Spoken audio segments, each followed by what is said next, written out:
Joining us live, Congressman Morgan Griffith from the 9th District of Virginia. If you don't know where that is and you're listening from outside the area, that's Southwest Virginia. His district runs like 1,000 miles or something from basically Roanoke through Salem all the way out to yonder.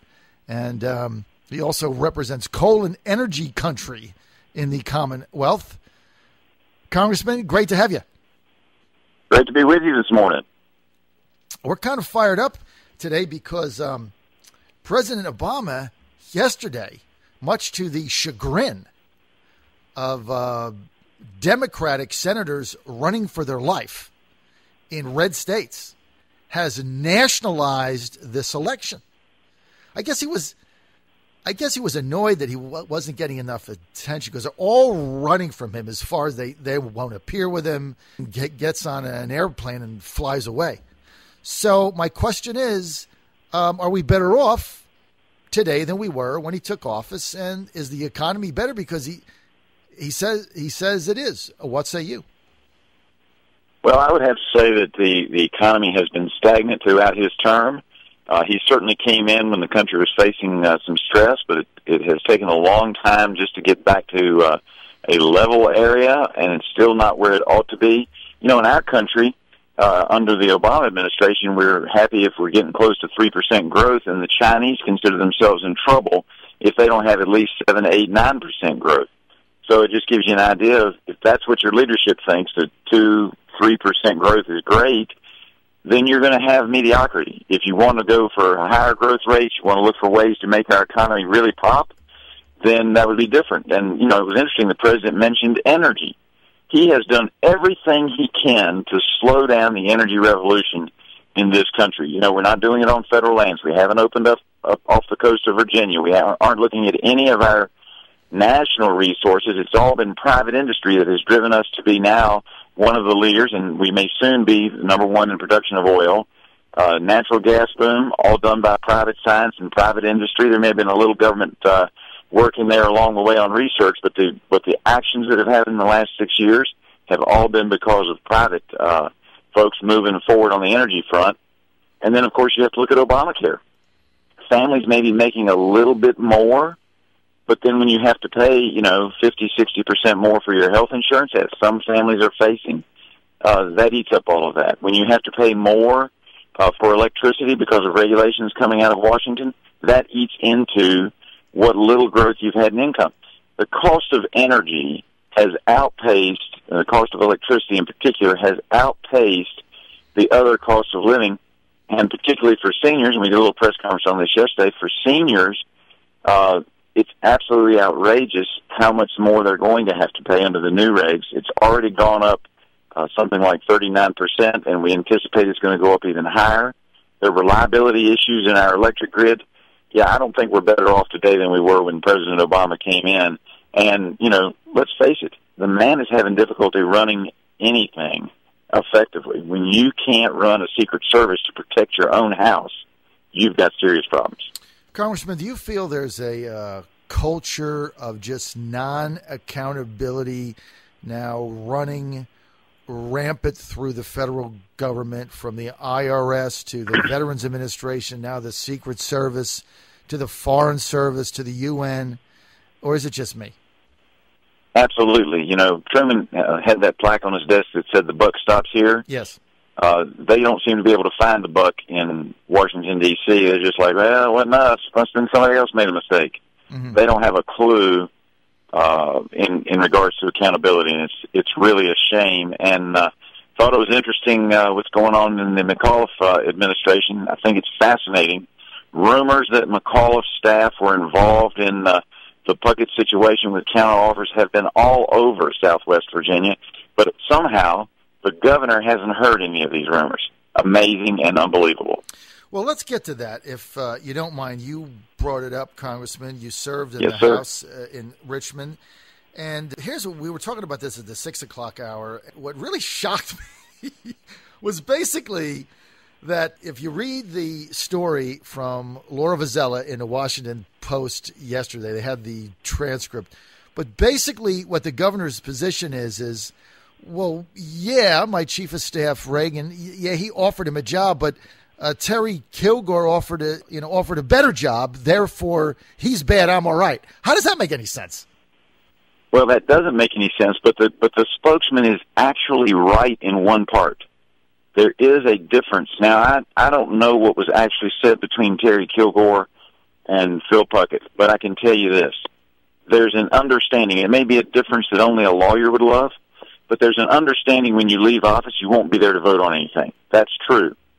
But in this case, the chief of staff went one step further. He, as I read that transcript, he tied the linkage to a job specifically to not just staying in the Senate, but to a specific vote, the vote on Medicaid expansion.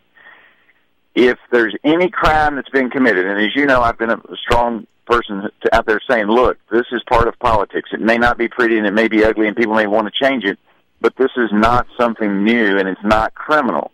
Maybe unsavory, but it's not criminal. But if there's any crime involved, when you suddenly put a quid pro quo on a specific vote, that comes a lot closer than saying, look, we're going to remove you from this office by giving you a better job, and then you won't be in the General Assembly to take any vote. You're not voting on judges. You're not voting on the budget. You're not voting on the Medicaid expansion. You're not there anymore. That happens all the time. But to say a specific vote, we're going to give your daughter a job, we need you there to vote on Medicaid, that's a serious problem. And this investigation that the Democrats wanted may come back to bite them in the ankle. I think so. Sometimes, what's the old saying? Congressman, be careful what you wish for. Let me read you this, just one excerpt of this. I don't like to take things out of text, so bear with me. So this is Paul Reagan in a voicemail, which is just astonishing to me, to Phil Puckett, then Senator Phil Puckett, Terry McAuliffe's chief of staff. Now, Paul Reagan is not a newbie, if you will. He was chief of staff for Senator Jim Webb. He's been around Richmond and D.C. for some time. It's inconceivable to me that he would do this on his own, but who knows? He says, if there's something that we can do for her, I mean, we have a couple of big agencies here that we still need agency heads. We could potentially subject to approval of the governor and so forth. The Department of Mines, Minerals, Energy could be available. Okay, he says that. But then he goes on to say that this is according to the Washington Post transcript. So we would be very eager to accommodate her if that would be helpful in keeping you in the Senate. We would basically do anything. Define anything. I don't know. We would just need you, really. We need you for the rest of your term and beyond. But in the immediate future, we need you to help us get this Medicaid deal through. And I think we've got a way to do it. I mean, basically what he said is, we'll give you anything to stay in the Senate and continue to vote for Medicaid expansion up to and including giving your daughter a job as head of Mines, Minerals, and Energy. I mean, am I misreading it or what? No, you're not misreading it. And DMME was the opening offer. And in the negotiation parlance, when you say after you make an opening offer, you then say we'll do anything, you're inviting negotiations for even more. But what is particularly troubling is it's one thing if, look, we want you to stay, you're a great legislator. Even if you disagree with us, we think that, you'd be great to stay. That may be one discussion. But when you start saying we need you for Medicaid expansion, that's a specific vote with an offer for a job, a specifically named job, and then, or you may be able to negotiate for something that you like even better. But we need you for a specific vote. We need your vote on this. That is a lot closer to a criminal conduct than saying, look, as we've done in Virginia for a long time, you want to move somebody who maybe doesn't vote the way you want them to out of the way, you might find them another job. Gilmore did it. Warner did it. King did it. Now, Warner's was a little less obvious, but, he had Bloxham, who went on in his administration. Mm-hmm. My friend Preston Bryant left the House. Democrats took that seat. The Democrats took the Bloxham seat. When Warner moved Bloxham up, Democrats took the seat in Lynchburg. It's been done in at least the last 4 out of 5 administrations, Democrats and Republicans, and that is one thing. And you said this morning, both parties are the same, and there's some truth in that, but the Republicans never denied that's what they were doing. Right. Yep, that's what we did. The Democrats apparently, through the spokesman yesterday, said, we didn't have anything to do with that. Oh, wait a minute. Here's the transcript. Like I said, the fact that anybody could claim, this rumor has been all over the place. The fact that the governor claims that he had no idea until he got a call from the Washington Post is very hard to believe, because if my sources are telling me, and I actually heard one rumor that it was the governor that had made the call, I've got to believe that Democrats in Southwest Virginia have heard that, and they have called the governor and said, what the heck is going on? And for him to say that he doesn't even know about it, unbelievable. It doesn't pass the stink test. I want to get to this, if I may, and I know there's a million other topics, but, this is hot. So Brian Coy, the spokesperson, congressman, at first he denies it. Then they give him the transcript. Maybe I shouldn't have denied it, so I guess he had misinformation. But we can't blame that messenger. But Coy indicated then that McAuliffe, he said, had no objections to it. This is what I find to be stunning. So in the story, Brian Coy, the communications director for McAuliffe, the MACSTER, who first denied it, then confronted with it, says, indicated that his boss had no objections to it, McAuliffe, and suggested that the prospective job offer that Paul Reagan floated was not on par with what Republicans were promising, allegedly, Phil Puckett. What the heck does that mean? Well, it means that they've been, as an administration, they've been out here busting the chops of Phil Puckett and Terry Kilgore, and they've done the same kinds of things, and they're trying to figure out now a way to tell their people, it's not the same. I would submit theirs may be a step worse, but it has been the practice in Virginia that if a governor wants to, you can offer a legislator a position. The president did it as well with Max Baucus, so it's not just the Virginia legislature. You can offer a legislator a position to move them out, and then hopefully in the election you get somebody in there who is more agreeable to you. The fact that, that there was some discussion about that going the other way upset the governor, that makes sense. But the truth of the matter is that what the governor did subsequently, or at least Reagan did subsequently, I have to believe the governor knew about it after the fact, and the fact that his spokesman said he was okay with it, is because that has been the practice in Virginia, and it is not criminal, in my opinion. Now, they got a federal investigation launched.